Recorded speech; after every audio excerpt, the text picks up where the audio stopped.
What is good, everybody? We appreciate you joining us on another episode of the Coast to Coast podcast here on InsideCarolina.com. One of the many of the episodes or installments of the Inside Carolina network of podcasts, all of which you need to be subscribed to. If you are not, please make that adjustment. Subscribe. Definitely rate and review us. Let us know if we're good, bad, or indifferent, how you feel about the content that Inside Carolina is bringing to you on your mobile device or iPad or wherever it is that you get this content. But we appreciate you being here. I am your host, Joey Powell. With me, as always, the Cheech and Chong to my random extra in any Cheech and Chong movie. Sherrell McMillan, Sean Moran. Gentlemen, how goes it? Doing well. Yeah, Sherrell, you okay, buddy? You're all right. You're all I'm right. good. Are you, I'm good. are you a frozen statue of yourself? Yeah, as usual. You But getting some breaking news to your phone there? What's happening? Break maybe news on the breaking. show. Perhaps. Not quite. Okay. Well, we'll keep the pin in that in case something does happen as we're Okay. recording tonight. Yep. But we appreciate everybody joining us. Going to talk about a little bit of Tar Heel prospects, a little Tar Heel basketball. You know what we're about. You know what you're here for. After you've rated and reviewed us, make sure that you take some time to subscribe if you have not. And if you are not an Inside Carolina premium subscriber, make sure you take care of that too. You'll get all the juiciness that comes with being a premium subscriber, all the news about the Tar Heels that you could want, a little bit of which was shared late yesterday or early today, depending on where you are in this great country of ours. But Sean Moran had some information about a Tar Heel commit that just absolutely went berserk in a game yesterday in high school basketball.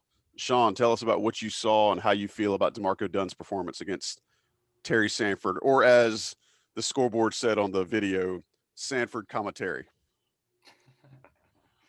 Yeah, so it was the first time I've been able to actually watch Dunn in the high school season this year. So I was lucky, was able to watch some of it live, but then went back and was able to just watch kind of the recap. And as it was noted, he scored 30 points. He hit 5 out of 7 3-pointers. But more importantly for me, just kind of was one just watching him play without the highlights, which obviously shows all the good, but getting to see how is he moving off the ball, what else is he doing, and overall is a very efficient performance. I think in the first half he had 12 points, which obviously just puts him on pace to get over 20, and he only had really a few touches. First quarter, 5 points, missed his first shot, got the rebound, got a layup, hit a three.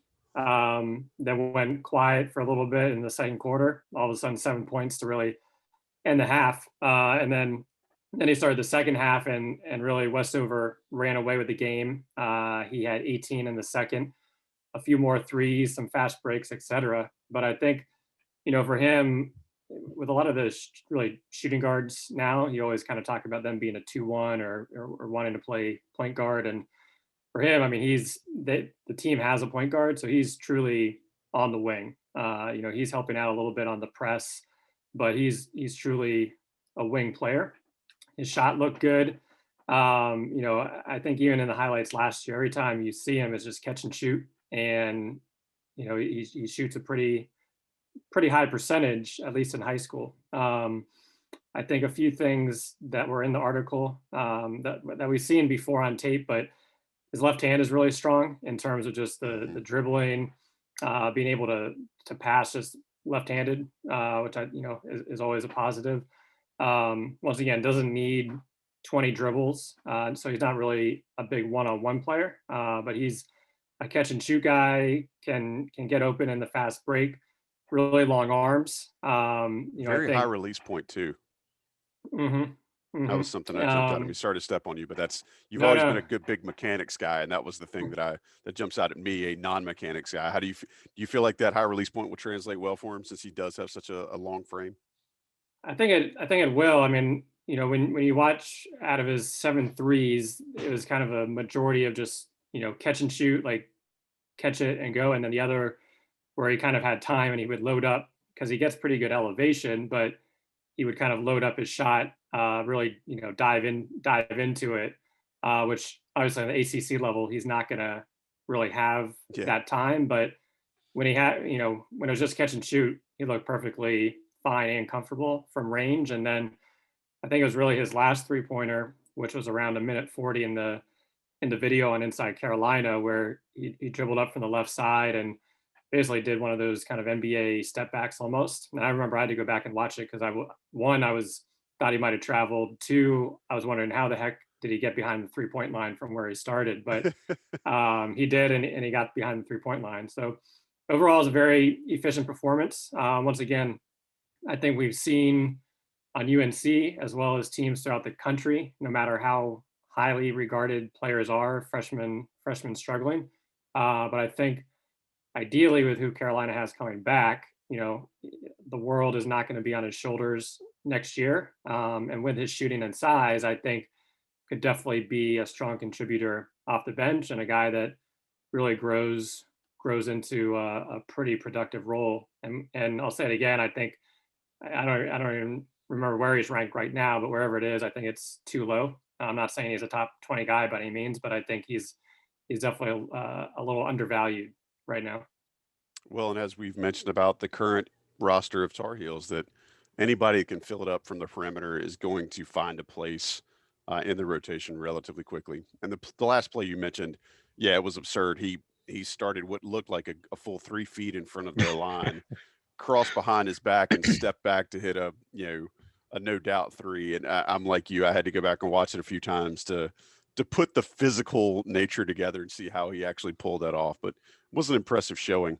Sherrell, you got anything you want to throw in about Westover's favorite? I would just say when you start thinking about how he fits into UNC's roster moving forward, and this is a point I've kind of talked about before, but Carolina is kind of building 2 teams at once. If you look at it, they are building a team this year that they hope can compete, at least for a Sweet 16, second weekend type deal. I think that would be a really good season for this particular team.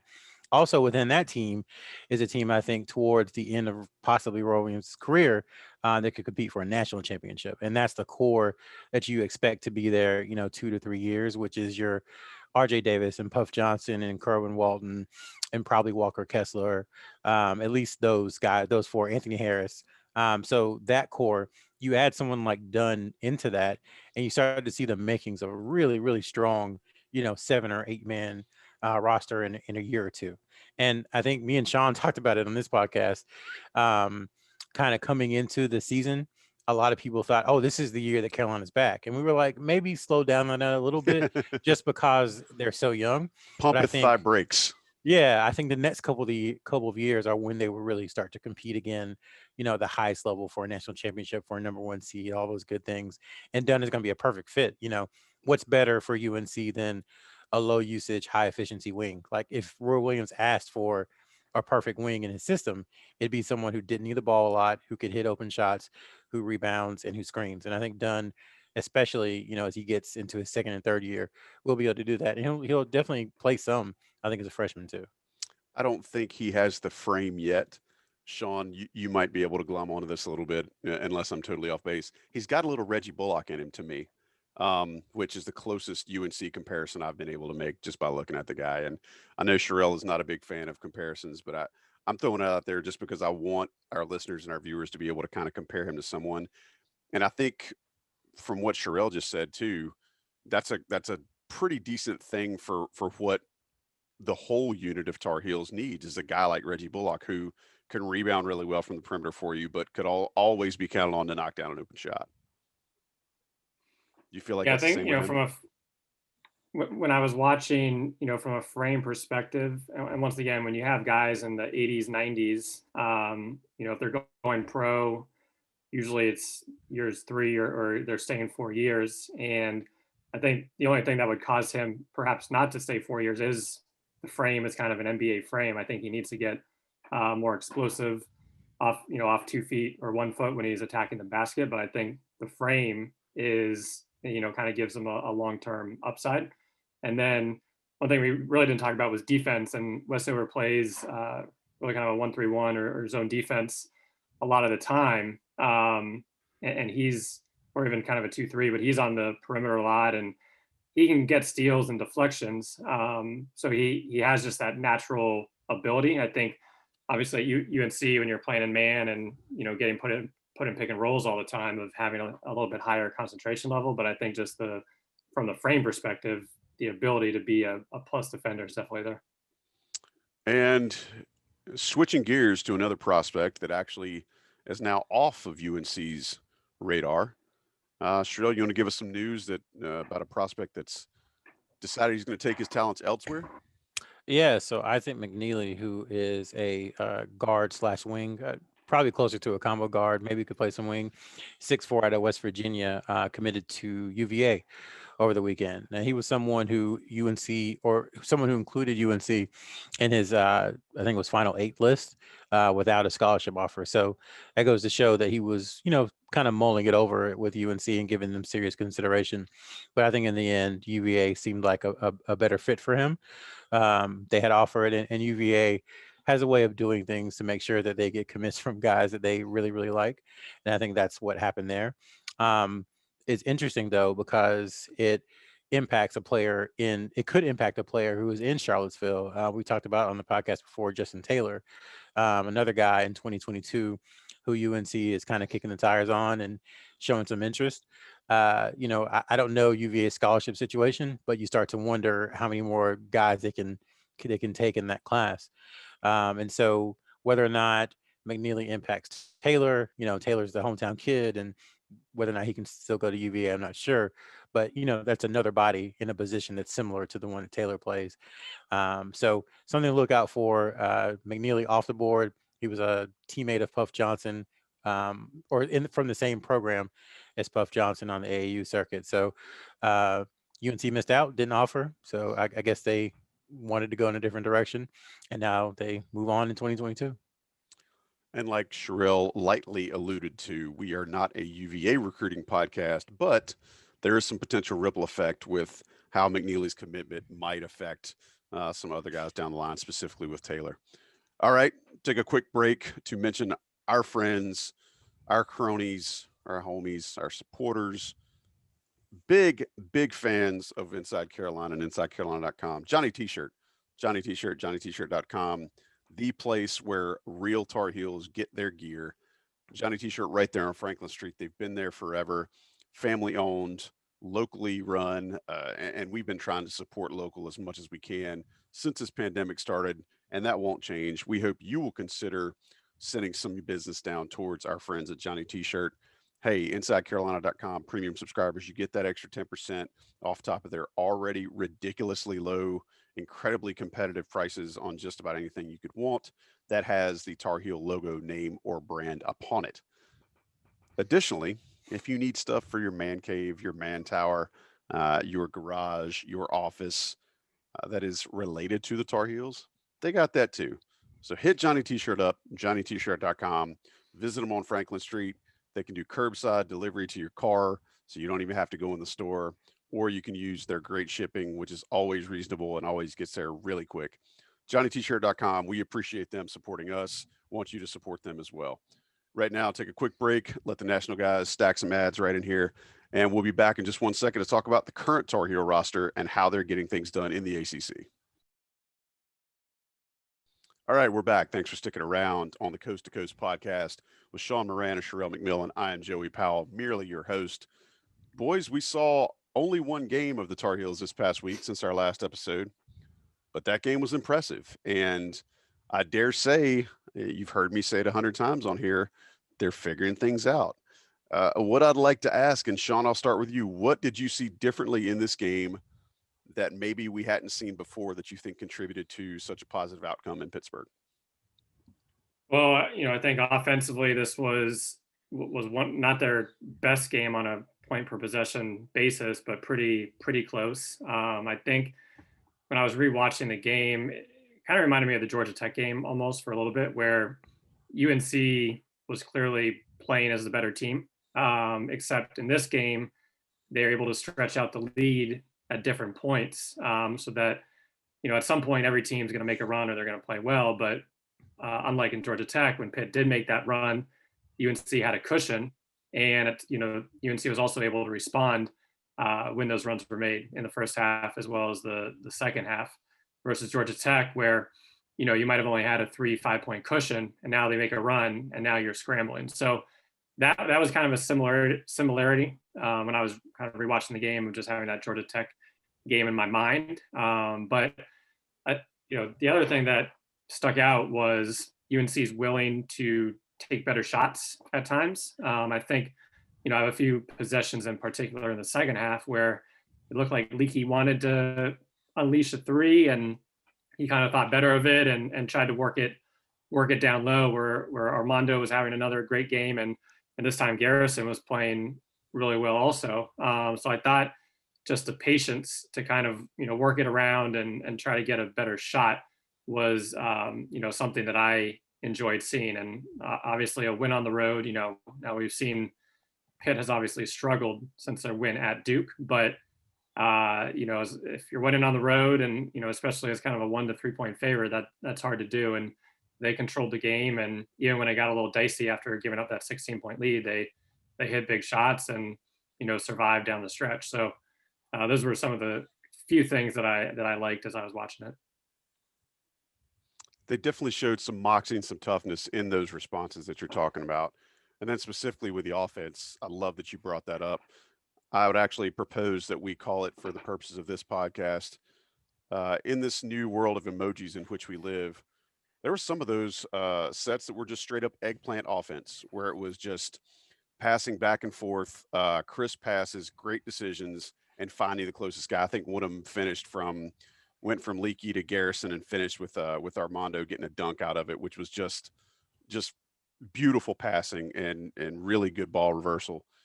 Sherrell, one of the things I did see too in defense, not just talking about the eggplant offense here, but defensively, I saw the Tar Heels switch a lot more perimeter screens than I think I've seen them switch in a long time against an opponent that wasn't Duke.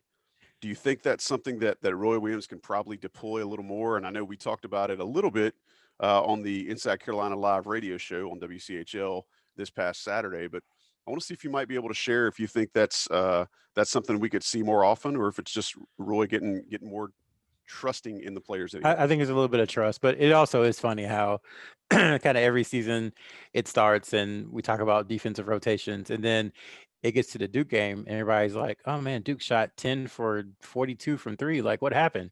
And Roy's like, yeah, we decided to switch screens. And it's like, oh, okay, it's the Duke game, so we're switching screens now. Like, it's kind of a buildup every single year. Like, I remember reading the game stories, and it would be so funny about how I would forget, like, oh, they're switching screens again. But yeah, I think part of it they had to. What part of it was because Champagne is so good, and just the way that Johnson and those guys play. So it was in their, to try to make sure that they competed defensively, they had to make sure they did that. So I think that was part of it. It was a necessity.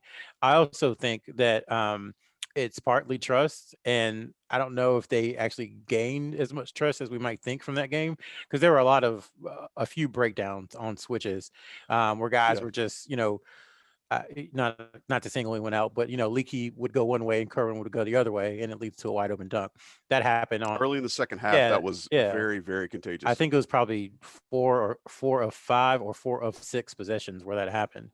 But yeah, I do think it's something that they will do more, especially when you get to teams who have those stretch fours that we like to call them. Armando has done, to me, a great job of defense on those guys this season. He's moved his feet really well, kept his hands up. Sometimes he gets a foul call, but I think he's done a good job with it. But as they start to face some tougher teams, I do think you'll see it more, but not something that they'll do the entire game. I think you'll see it in stretches, and that's what he's typically done in the past. So kind of a similar question that I asked to Sean earlier. Is there anything that you've seen that's jumped right off the screen at you at what this team is doing differently that we feel like is contributing to these to these wins and the success they've had? Sean made a great point about the responses that they've shown anytime they had the lead shrunk on them against Pittsburgh. Is there anything specifically that you've seen, whether it's with X's and O's, where do you think it's with individual players understanding their roles a little more? Anything that just jumps out at you like, hey, they weren't doing this 2 weeks ago? That's you, Real. Oh, sorry, I thought you said Sean. My bad. So I think it is better shot selection to start. I think throughout the season, they've shown the ability to come back. They've shown the ability to kind of fight through things. If they got down 10, if they got down 14, there was all that time not too long ago where every game it felt like they were down 21-9 or 23-10, and they fought back, and then they would run out of gas. I think so. That's been a constant throughout the season. What's different now is that maybe the 4 or 5 shots that they would take after they got back into the game weren't great shots. And now those shots are going to Baycott, they're going to Brooks, they're going to Sharp, or they're going to Walton if he's open. And so just that little bit of difference from, RJ or Caleb or Leaky or whomever taking a bad shot when it's tied at 71. Now that ball goes into Baycott for either, a layup or maybe he gets fouled. So I think just that little small bit of change of recognition by the guards of continuing to force feed the post and make sure there are paint touches. I think that's a huge difference. And then besides that, man, it's just I don't think there's been a magic elixir or anything. I think they're just playing better. To your point, that there's growth, there's experience. They know what the coaching staff wants from them, and above all else, I think most of the team now is much more confident than they were, say a month ago. And when you're confident, just everything's easier, everything's better. There's more energy when you defend better. Same thing. So all that adds up to me, and I don't think it's one necessarily thing. I just think they're playing better, they're confident, and they're realizing their potential. Yeah, it's amazing, and you've heard the coaching staff say it a lot, and most people who have watched Carolina basketball, especially with young guys, understand how valuable winning is and what winning can do for a squad. And they've often refrained the coaching staff that is about the only way to learn to win is just by winning, and it seems like they're doing that. Sean, as we turn our attention towards Clemson this coming week, I said on the radio show this past week, they're an enigma, wrapped in mystery, shrouded in the unknown, and they proved that again in their last 2 games. They go and beat Louisville in what was an absolute slugfest, played in the mud. It was gross, and then they go and play in Big Ten Cameron. style. Yes, and they played against Duke this past weekend and couldn't throw it in the ocean, whereas Duke was seemingly making everything. I feel like Duke probably shot unofficially 82% for that game. So, knowing what we know about about Clemson's up and down identity and how they vacillate, what do you think the Tar Heels need to be doing to prepare for this game? What do you think we can expect to see out of them? Or if you want to give some Clemson insight and what you expect to see out of Clemson too, have at it.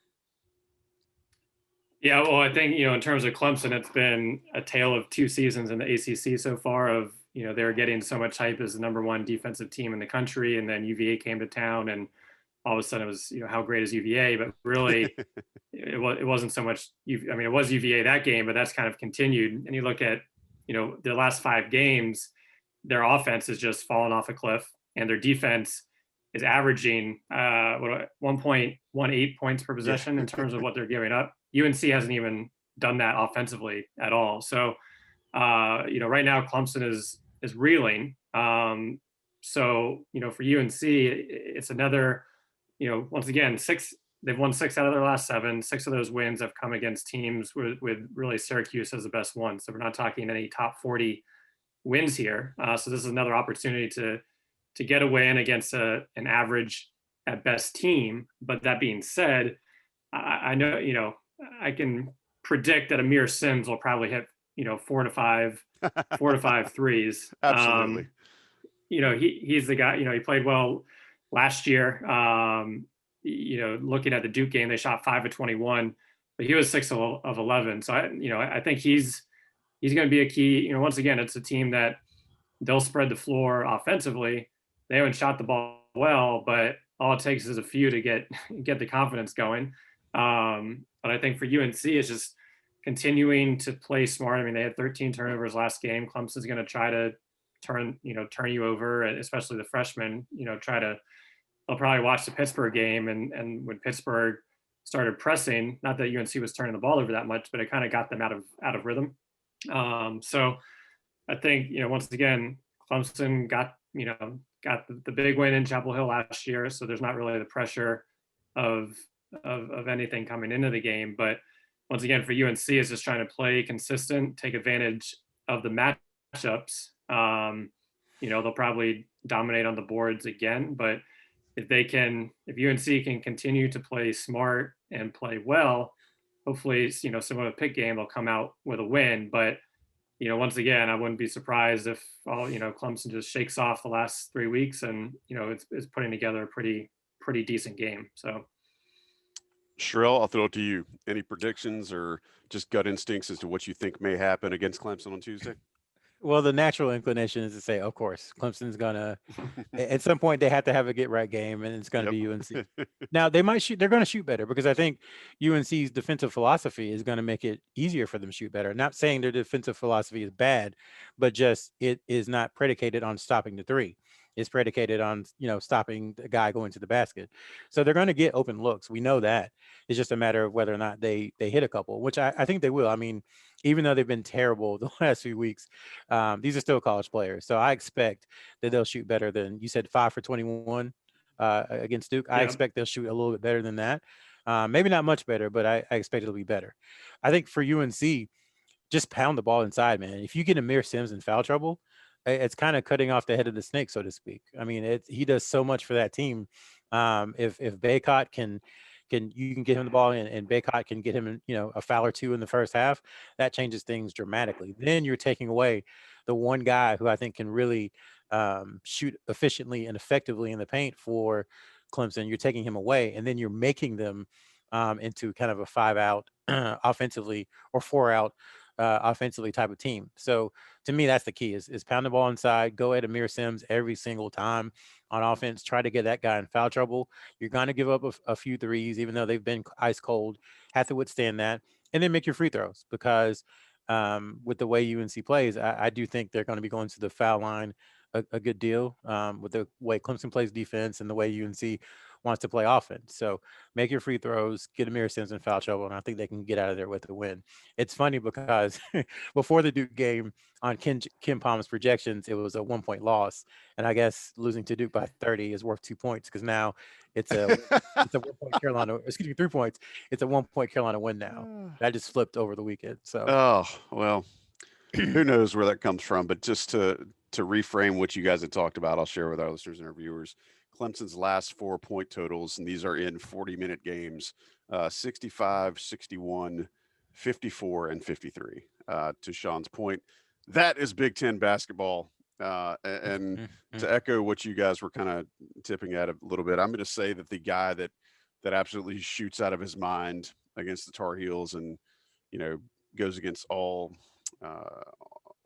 practical intention and what everybody thinks is going to happen. I'm going to say it's going to be Clyde Trapp, who will go absolutely nuts from beyond the arc and throw in 1,000 points from the 3-point line. Sean, anything else to add before we you got 2 pennies for us? Sean's 2 cents. Well, I'll throw Hunter Tyson as a guy that probably is hitting a few more threes than normal. But I think for Clemson, they they're not a UVA pace, but they play extremely slow. So it doesn't really affect UNC as much this year, even though UNC is trying to get up and down. But once again, a slow pace team that is top 20, really top 25 and forcing turnovers. And we know that's been a problem on UNC's end. So the possessions are probably going to be a little more limited. And I mean, just looking at the stats, I mean, even with it shooting pretty terribly over the last 5 games, they're still shooting 35% from the 3-point line as a team. And they shoot about, I think it's 40% plus of their shots come from 3. So, if they're on, it'll be a game. And I kind of misspoke earlier. It's at Clemson, but once again, winning on the road is never easy, no matter how good or what team you are. So, in my mind, if UNC can get 2, would love to go 3-0 over the next 3, but if they can get 2, go 2-1, I would take that. 3-0 is better, but once again, to get to 2-1, you need the win against Clemson. So got to get 2 before you get 3. I forgot we're not talking before the big one again, are we? For on this podcast, we'll be talking after it, but not before it. I mean, is it a big one? I mean, neither team is ranked. It's always a big one. If look, man, if you want to have at it, fire away. No, okay. If it's you tell me if it's a big one. How many UNC fans will be ecstatic, in a week if they would have beaten Clemson and then gone on the road and beaten their rivals at Duke? I mean, That's we'll be fair. ecstatic. It's always a big one. And not to like get all into serious commentary or anything, but Duke is a talented team, and they're a talented team who's starting to play better. And UNC is a talented team who's starting to play better. And all those guys know each other and they compete against each other. And this year, like you said, with the schools relatively struggling compared to what they usually do, who knows whether or not, a win against UNC or a win against Duke might be enough to put either school over the top and, kind of cement them not just in the tournament, but as a decent seed. So I think it's important, but not for the same reasons it usually is. Usually we're talking about, okay, which one of these teams is going to win the ACC and which one is going to be a number one seed. Important for different reasons this year, but I think still very, very important, especially for the trajectory of North Carolina moving forward. Well, I do agree that it would be a nice little win. I just don't know anything about Duke. I've watched them play 6 or 7 times. I feel like they don't play any defense, which is absolutely stomach turning to say about a Mike Krzyzewski coach team. But I have watched them ad nauseum, and they don't play any defense, and I don't know what to think about them. So I'm sure they'll shoot the lights out against the Tar Heels, and it'll be 5 out and none in. They will drive a dish all night. Some Jordan Goldwire will go for 30. What am I missing, Sean? Anything you want to throw in about the Duke game? I wasn't prepared to go there, but Sherrell's taking us. I'm willing to play along. No, I mean, I think as usual, the matchups will be fascinating to watch. As Sherrell mentioned, I mean, they do have a lot of individual talent that's still trying to put it together. But once again, will Mark Williams come off the bench and get a lot more playing time? Because are you really going to have Matthew Hurd and Jalen Johnson guarding the bigs? But once again, then you're just going to, you'll have Johnson and Hurd on the perimeter. So I think it'll be a very interesting kind of chess match with the, two very completely different teams going on. But, last year they should have had the game in Chapel Hill and obviously let that one go. And then, the game at Duke, which was really the last time I was actually out in public watching a game before the pandemic. And they kind of got run off the court with Robinson going crazy. So it'll be a good one. And once again, if they could go 3-0, that would be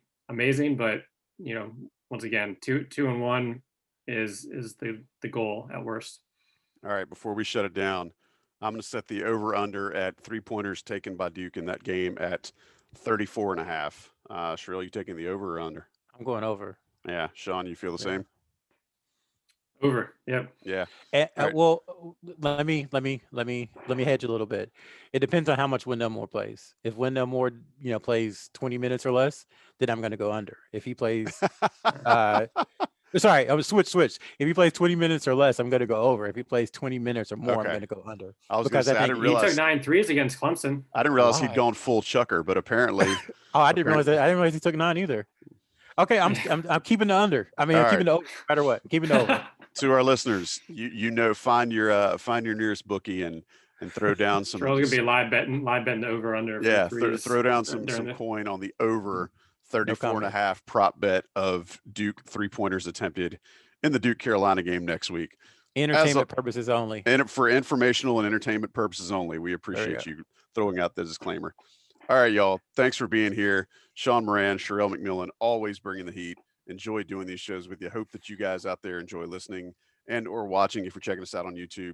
Thanks for being here. Special shout out to Johnny Siegs for producing the show, for Johnny T-Shirt for supporting the show, for Sean Moran, Sherrell McMillan. I'm Joey Powell. We will check you guys next week on the Coast to Coast podcast here on InsideCarolina.com. Late.